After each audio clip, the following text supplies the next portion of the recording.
Hi guys, in our third section of nuclear chemistry, we're going to talk about fission and fusion.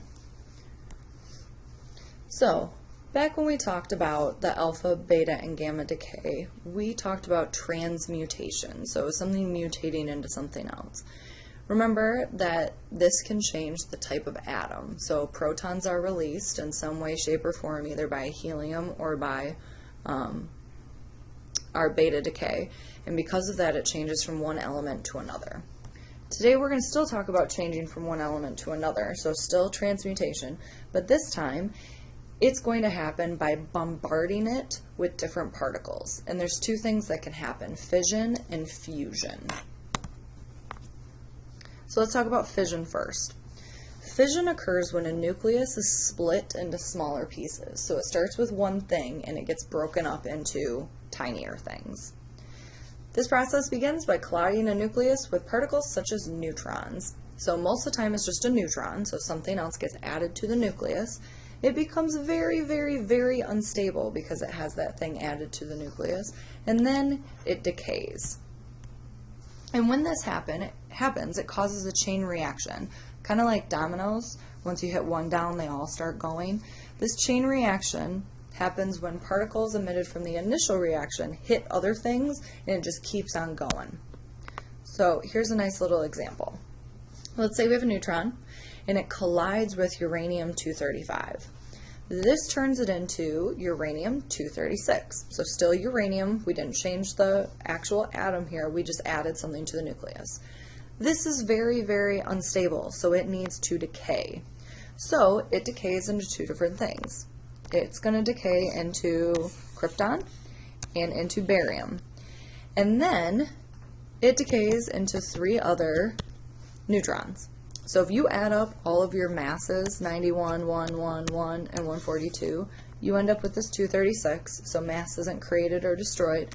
Same thing with your protons, 36 plus 56 gives us 92 here. It just broke up. But then these three neutrons go flying off into space and they hit another thing of uranium-235, and it just keeps on going. The neutrons that are released collide with other uranium-235, and we get that thing called a chain reaction. Uranium-235 and plutonium-239 are the only fissionable isotopes that we know about right now.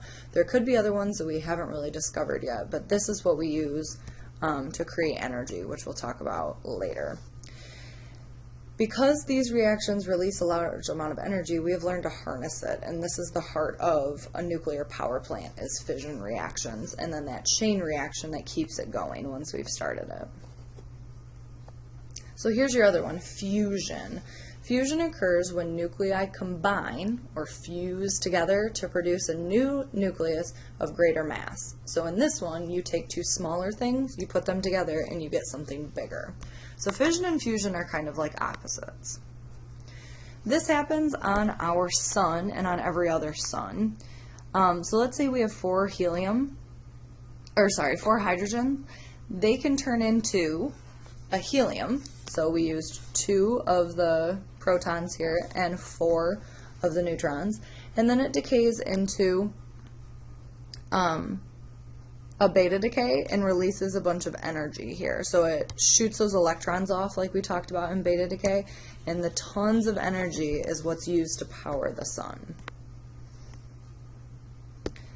Fusion is way more powerful than fission, but it takes crazy high temperatures in order to get this to happen. So we have yet to harness this to be able to use it, because it takes about 40 million degrees Celsius, which is about 72 million degrees Fahrenheit, which doesn't really matter because we have no idea how hot that is, but just know it takes insanely hot temperatures in order to get two nuclei to fuse together.